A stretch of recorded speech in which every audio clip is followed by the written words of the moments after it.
Hey everyone, my name is Tushar Tyagi और आज के वीडियो में मैं आपको बताने वाला हूँ कि मल्टीटास्किंग स्टाफ एमटीएस की सैलरी कितनी होती है, इन हैंड सैलरी कितनी होती है, ग्रॉस सैलरी कितनी होती है, एक्स सिटी में कितनी होती है, वाई सिटी में कितनी होती है और जेड सिटी में कितनी सैलरी होती है।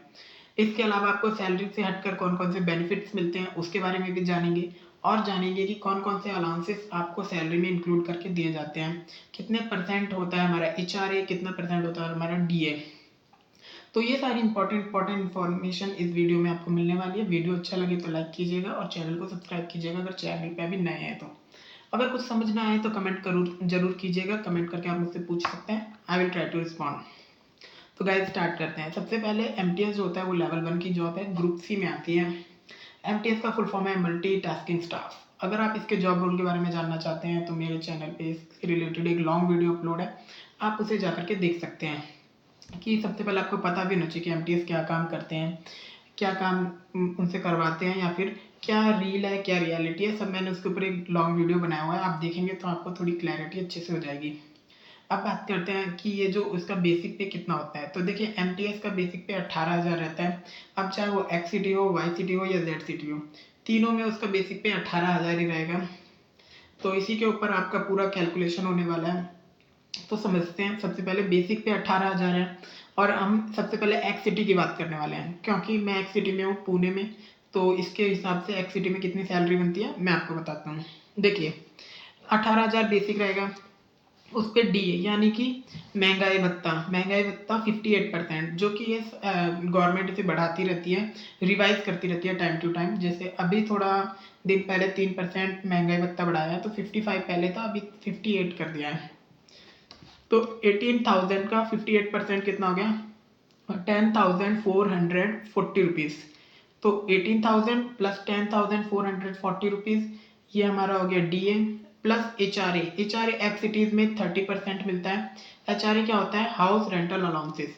अब कुछ लोग बोलते हैं कि आपने क्वार्टर नहीं लिया या क्वार्टर नहीं मिलता। देखिए क्वार्टर आपको मिलता है, अगर आप क्वार्टर लेते हैं तो आपको एचआरए नहीं मिलेगा, आपकी सैलरी में से एचआरए डिडक्ट हो जाएगा। अगर आप क्वार्टर नहीं लेते हैं तो आपको एचआरए मिलेगा, ये गवर्नमेंट का रूल रहता है। तो अगर आप एचआरए लेने की सोच रहे हैं तो आपको क्वार्टर नहीं लेना चाहिए। अगर आप क्वार्टर लेने वाले हैं तो एचआरए नहीं मिलेगा आपको, उस हिसाब से आप अपना प्लानिंग कीजिएगा। तो देखिए basic 18,000, DA 58%, HRA 30%। X cities में एचआरए 30% मिलता है और वाई सिटी में एचआरए 20% है और जेड सिटी में एचआरए 10% है। तो देखिए अगर आप क्वार्टर ले रहे हैं तो जेड सिटी में क्वार्टर लेना फायदे का सौदा है, क्योंकि 10% यानी कि 1800 आपको मिलेगा एचआरए, जो कि बहुत कम है। इतने में तो आपको एक 1 आवर के भी नहीं मिलेगा रेंट पे। तो ये 1800 में आप फिर क्वार्टर ले सकते हैं, जो कि 1 BHK होता है। तो 18,000, 58% डीए यानी कि 10,440 रुपीज़, एचआरए 30% यानी कि 5,400। टीपीटी अलाउंस एक्स सिटी हो, वाई सिटी हो, जेड सिटी हो, तीनों में सेम रहता है। तो ये 2100 एमटीएस को मिलता है। तो अभी हम टोटल को अगर टोटल कैलकुलेट करेंगे तो आपकी ग्रॉस सैलरी बनती है 35,940 रुपीज़, यानी 35,940 रुपये, लगभग 60 रुपये कम, 36,000, यानी कि ये आपकी ग्रॉस सैलरी होती है 35,940। लेकिन अभी इसमें डिडक्शन होना बाकी है। तो आपका एनपीएस होता है, नेशनल प्राण स्कीम, जिसमें आपके पेंशन के पैसे कटते हैं। तो इसमें आपका 3,021 रुपये कटता है, और 3,021 आपका कटता है और 3,021 लगभग गवर्नमेंट का कटता है। तो इस तरीके से हर महीने के 6,000 कुछ रुपए आपके एनपीएस के खाते में जमा होते हैं। तो जब हम 35,940 में से 3,021 रुपये घटाते हैं तो आपकी नेट सैलरी बनती है, जो कि होती है 32,919। अभी मैंने सीजीएचएस नहीं कटवाया है। अगर आप इसमें सीजीएचएस कटवाएंगे तो आपकी सैलरी लगभग 100-200 रुपये और कम हो जाएंगे सीजीएचएस के कट के। तो 32,919 अभी नेट सैलरी बनती है। तो ये हो गई एक्स सिटी में कि एक्स सिटी में कितनी सैलरी है एमटीएस की।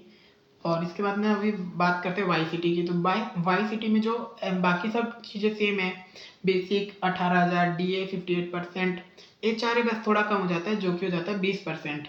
तो अभी यहाँ पे जहाँ हमने एक्स सिटी में 5400 आपको रुपये मिल रहे थे, अब मिलेंगे आपको 3600। तो 3600 अगर उसका निकालेंगे तो इसका ग्रॉस सैलरी बनता है 34,140 और इसकी नेट सैलरी बनती है 31,119। लगभग 1-1,500 रुपये का फ़र्क है। फिर आता है जेड सिटी। जेड सिटी में जो आपको मिलते हैं 10% ही एचआरए मिलता है, जो कि होता है 1800 रुपये। तो इनकी ग्रॉस सैलरी बनती है 32,340 और इनका जो नेट सैलरी बनती है वो बनती है 29,319 रुपये। जी हाँ, तो अभी मैंने आपको तीनों का बता दिया। एक्स सिटी 32,919 रुपये, वाई सिटी 31,119, जेड सिटी 29,319 रुपये। ये है प्रॉपर सैलरी जो बनती है। अब बात करते हैं कि सैलरी के अलावा आपको क्या बेनिफिट्स मिलते हैं।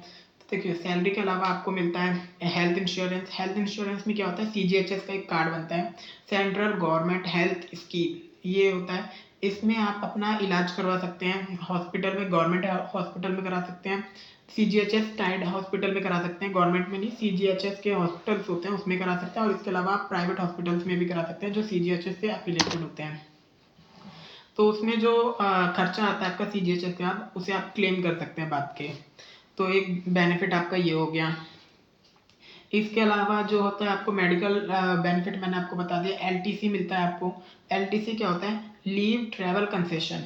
लीव ट्रैवल कंसेशन का मतलब क्या होता है कि जब आप कहीं छुट्टी पे जाते हैं, आप अपने घर जा रहे हैं, तो आपको यहाँ से घर जाने तक का 3rd AC का किराया गवर्नमेंट देती है, आपके ऑफिस की तरफ से मिलता है, आने का भी और जाने का भी। इसे भी आप क्लेम कर सकते हैं 3rd AC का। तो ये होता है एलटीसी, जो आपको लीव ट्रैवल कंसेशन मिलता है। तो आपको ये मिलता है। एनपीएस होता है एक। एनपीएस क्या होता है, पहले यूपीएस होता था, यूनिफाइड पेंशन स्कीम, अभी कर दिया है नेशनल पेंशन स्कीम। इसके लिए आपको एक पैन कार्ड बनवाना होता है। पैन कार्ड बनने के बाद में आपका एनपीएस जो कटता है वो आपके एनपीएस अकाउंट में जमा होता है, जो कि आपको जब आपका रिटायरमेंट होगा उस टाइम पे पैसा मिलता है। तो जितना आपका पैसा कटता है उतना ही गवर्नमेंट का कटता है, और ये लगभग लगभग 6,000 समथिंग कुछ हमारे एनपीएस के अकाउंट में जमा होता रहता है। और ये भी समय के साथ बढ़ता है, और इसको गवर्नमेंट शेयर मार्केट में लगाती है पैसे को, तो वो बढ़ता और घटता रहता है। नेशनल गेन होने पर बढ़ जाता है, नेशनल लॉस होने पर घट जाता है। तो एक ये बेनिफिट है एनपीएस का आपको।